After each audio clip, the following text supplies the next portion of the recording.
अस्सलाम वालेकुम। जैसा कि आपको पता है कि हमारा जो एक सिलसिला शुरू है मैथ और फिज़िक्स के हवाले से, आज हम 10th की फ़िज़िक्स का ज्योमेट्रिकल ऑप्टिक्स का लेक्चर नंबर 12 पढ़ेंगे।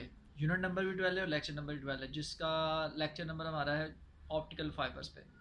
ऑप्टिकल फ़ाइबर्स क्या होते हैं, इनका क्या यूज़ है, उसके बारे में हम पढ़ते हैं और ये कैसे बनाए जाते हैं। ऑप्टिकल फाइबर जो होते हैं, ये फाइबर्स यानी हमारे जो बाल हैं उनसे भी बारीक चीज़ों के थ्रेड्स, धागे होते हैं जो ग्लास या प्लास्टिक से बनते हैं, जिनके ज़रिए लाइट ट्रेवल करती है एक हिस्से से दूसरे हिस्से तक। इसके अब दो पार्ट्स होते हैं। जो इनर पार्ट होता है ना, इसका इनर, उसको आप कहते हैं कोर, और जो इसका आउटर पार्ट होता है शेल्स, को सेंट्रिक शेल्स की सूरत में होता है, उसको आप कहते हैं क्लैडिंग। तो inner part of the fibre optics, उसको आप क्या कहते हैं, called core and carries the light signal, और इनर पार्ट के जरिए लाइट सिग्नल एक जगह से दूसरी जगह आते हैं। आउटर कोसेंट्रिक शेल से उसको आप क्या कहते हैं, क्लैडिंग कहते हैं। ठीक है, तो ये इसके दो पार्ट्स हो गए। और इसमें जो इनर पार्ट का रिफ्रैक्टिव इंडेक्स है वो आउटर पार्ट से ज़्यादा रखा जाता है। जिस तरह मैंने एक डायग्राम बनाई हुई है, ये आउटर पार्ट हो गया, इसका जो रिफ्रैक्टिव इंडेक्स है वो होता है 1.39, और जो इनर पार्ट होता है कोर वाला, इसका रिफ्रैक्टिव इंडेक्स होता है 1.53 होता है। ठीक है, ये तो हो गया ऑप्टिकल फाइबर्स।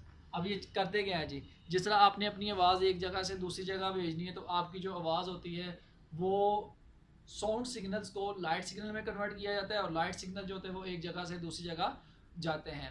तो ऑप्टिकल फाइबर्स का ही क्यों इस्तेमाल किया जाता है, क्योंकि ऑप्टिकल फाइबर से आप लार्ज अमाउंट ऑफ डाटा एक ही वक्त में एक जगह से दूसरी जगह ट्रांसफ़र कर सकते हैं। इसके साथ साथ आपका जो डाटा लॉस होता है वो बहुत कम होता है, या पावर लॉस बहुत कम होता है। और तीसरा ये, आपका ना दूसरे ज़राए या दूसरे जो इंस्ट्रूमेंट्स हैं या दूसरे जो ऑप्टिकल इंस्ट्रूमेंट हैं उनकी निस्बत ये ज़्यादा सस्ता पड़ता है ऑप्टिकल फाइबर से। तो आप जो इंटरनेट ये सारा कुछ जो देख रहे हैं, आपको पता है कि ये फाइबर्स का जो जाल है बिछाया गया, जो समंदर के ज़रिए भी आ रहा है या फिर ज़मीन ज़ेरे ज़मीन के रास्ते भी आ रहा है। तो इससे आप क्या कर रहे हैं, अपने जो कम्युनिकेशन है उसको बढ़ा रहे हैं। तो जितना ज़्यादा ऑप्टिकल फाइबर्स होंगे उतना ज़्यादा कम्युनिकेशन हो रहा होता है। एक ही वक्त में लाखों कॉलें हो रही है, लेकिन किसी की भी कॉल इंटरप्ट नहीं हो रही, एक कॉल दूसरी कॉल में नहीं आ रही, बीच में क्लैश नहीं आ रहा। तो ये ऑप्टिकल फाइबर्स की ही बदौलत हुआ है। तो अब आपने क्या करना चाहिए, इसके यूजेस हो गए।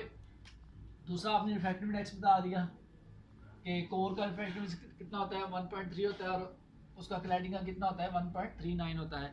अब इसका प्रिंसिपल क्या है जी, ऑप्टिकल फाइबर्स में जो लाइट सिग्नल होते हैं वो इनरली ट्रांसफर होते हैं, इसीलिए इसका जो प्रिंसिपल है वो total internal refraction. Total internal refraction के तहत ये काम करते हैं। तो जो लाइट सिग्नल ट्रैवल किए जाते हैं वो रिफ्रैक्टिव इंडेक्स से उसकी वैल्यू क्या होती है, क्रिटिकल एंगल से उसका जो वैल्यू होती है वो ज़्यादा होती है। क्रिटिकल एंगल से जब इंसिडेंट लाइट का जो एंगल होगा वो ज़्यादा होगा, वो इंटरनली रिफ्लेक्ट होना शुरू कर देता है। तो प्रिंसिपल क्या हुआ इसका, टोटल इंटरनल रिफ्लेक्शन हुआ। नेक्स्ट, इसकी एप्लीकेशन भी एक पढ़ लेते हैं, जिसमें हमारे पास है लाइट पाइप। अब लाइट पाइप क्या होता है, ये ऑप्टिकल फाइबर से बना हुआ है। इसमें एक तरफ लेंस वगैरह लगा होता है, दूसरी तरफ लाइट ट्रांसमिट की जाती है और उससे के जरिए इमेज देखा जाता है।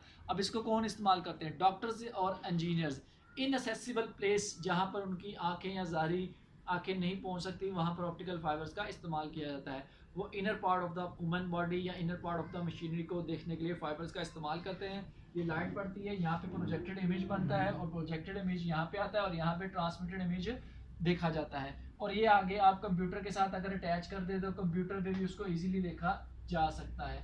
तो कंप्यूटर पे भी आप फाइबर्स का इमेज देख सकते हैं। और फिर आप उस चीज़ का जो भी एग्जामिन करना हो, उसका अगर आपने क्योर करना हो या ट्रीटमेंट करनी हो या फिर उसकी मरम्मत जिससे हम कहते हैं, आपने वो करनी हो, तो वो इजीली उससे किया जा सकता है। तो ये आज इसका पहला यूज़ था। इंशाल्लाह हम नेक्स्ट इसके मज़ीद यूज़ इसके साथ हाज़िर होंगे, तो आप इसको अच्छी तरह याद कर लीजिएगा। तो नेक्स्ट लेक्चर के लिए आप ज़रूर वेट कीजिएगा। तब तक के लिए अल्लाह हाफ़िज़।